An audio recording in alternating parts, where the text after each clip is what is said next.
a satisfação dos credores. E com essa premissa... O que inverteu agora inverteu. De 2005. Agora, a satisfação do credor é uma consequência da manutenção da empresa em funcionamento. Então, a empresa que continua saudável pressupõe-se que vai ter condição de satisfazer os credores. Antigamente, quando a empresa se colocava na posição, Rimac, de simplesmente saldar o que existia de passivo, as empresas acabavam também subvertendo isso. Exatamente. Elas, nesse tempo que o Eduardo disse que elas tinham para se preparar, elas, na verdade, naquele tempo, elas procuravam proteger o que restasse de receita da empresa, e o credor que ficava aguardando esse prazo para receber o que lhe era de direito, quando chegava ao final do prazo, se deparava com uma situação onde não tinha mais nada. Que a empresa sabia que ela não tinha uma possibilidade de sobrevida ao final do prazo. Exatamente. O que acontecia muito no passado era realmente essa falta de mecanismos, não é? E essa lei de 2005 ela trouxe mecanismos efetivos de reestruturação de negócios voltados justamente a uma reestruturação empresarial. Então é uma das importantes leis que nós tivemos nos últimos tempos que inseriu uma série de elementos econômicos. Então, existem mecanismos como venda de parte das ações da empresa, ingresso de novos sócios, venda parcial de ativos, coisa que não existia antigamente. Na concordata, qualquer manobra que a empresa pretendia era tida pelo juiz como absolutamente uma atitude fraudulenta e tendente, eventualmente, a dilapidar o patrimônio em prejuízo dos credores. Eduardo, você sabe que os credores que mais ficavam alheios a esse procedimento eram justamente os trabalhadores. Exatamente. E tem também a possibilidade dos trabalhadores fazerem a gestão dessa empresa no modelo atual. Exatamente. Eu queria até saber, Thiago, o judiciário, até então, nesse caso de 45, estava preparado para trabalhar nessas questões? Porque hoje a gente vê já, é bem comum ouvir falar o judiciário mais atuante nas questões empresariais. Mas e a época, com base na lei de 45? Rimac, hoje você tem as varas especializadas, que facilitam muito isso, porque, queira bem, queira não, as varas comuns, elas são assoberbadas com uma quantidade absurda de assuntos distintos. A vara especializada já ajuda isso. Mas ainda, mesmo com a vara especializada, você tem a figura nova com a nova lei 10.101, que é uma figura que ajuda demais, que é a figura do comitê gestor, do comitê de credores. O comitê de credores é formado justamente pelas pessoas que têm o maior interesse, que são as pessoas que têm os créditos ainda pendentes de satisfação. Então, eles acabam auxiliando, Eduardo, o juiz, porque o juiz numa vara especializada, Rimac, ele trata de uma quantidade razoavelmente elevada de recuperações. Então, se o juiz tivesse o tempo de se dedicar só para uma recuperação, a gente poderia pressupor que teria, sim, uma familiaridade com os temas inerentes a cada recuperação.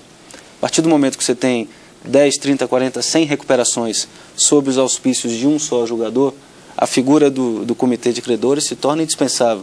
É o comitê do credor, porque sobre o comitê de credor se pairam pouquíssimas desconfianças quanto ao interesse dele de ver a recuperação progredir.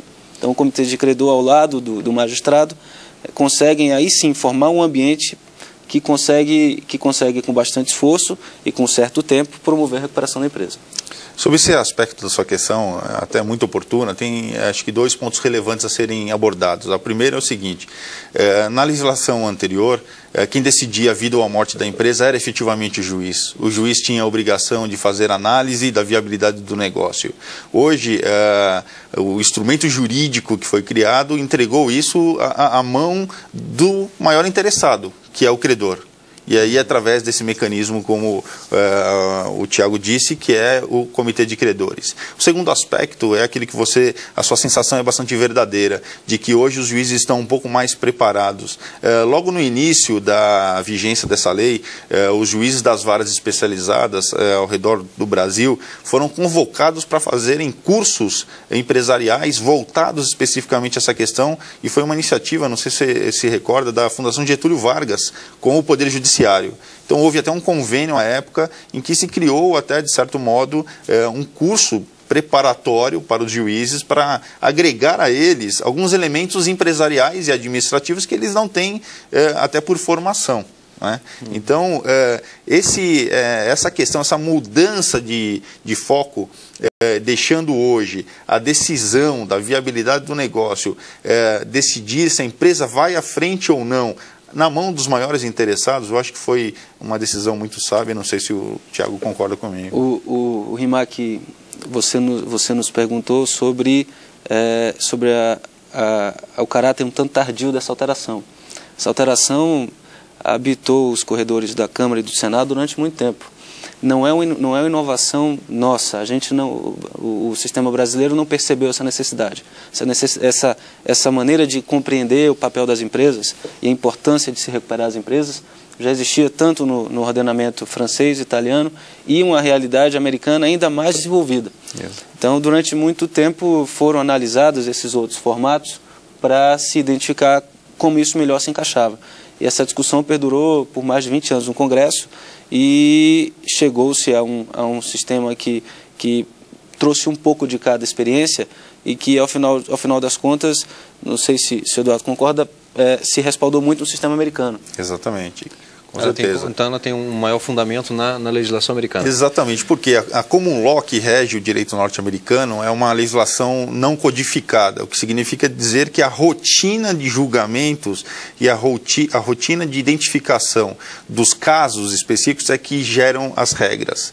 Então, existe uma proximidade muito maior do direito norte-americano com a situação imediata e fática das empresas ou da sociedade. Então, o direito brasileiro importou muitos dos conceitos trazidos na nossa legislação do direito norte-americano. Até esse conceito de que a empresa ela é gestora do equilíbrio social, é um ente responsável pela produção de divisa, pela participação no crescimento do país. Então, sem dúvida nenhuma, essas influências estrangeiras foram muito oportunas e muito interessantes.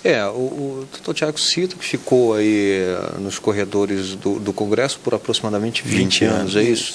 Agora, esse modelo americano já estava, até ainda nesse contexto histórico aqui, o modelo americano já havia sido implementado há muito tempo? Para ser verdade, houve a designação, salvo engano, de uma comissão específica para o tema, na época do governo Collor.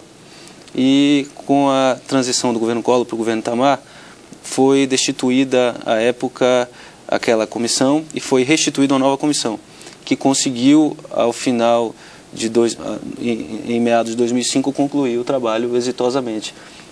Foi o deputado Oswaldo Biolchi, do PMDB do Rio Grande do Sul, quem relatou essa matéria, com a colaboração de muita gente da sociedade civil. Exatamente. Que a Câmara sozinha não teria condição de compreender esses detalhes que o Eduardo está dizendo, detalhes inerentes à realidade unicamente empresarial. Então precisou mesmo de um comitê para poder salvar.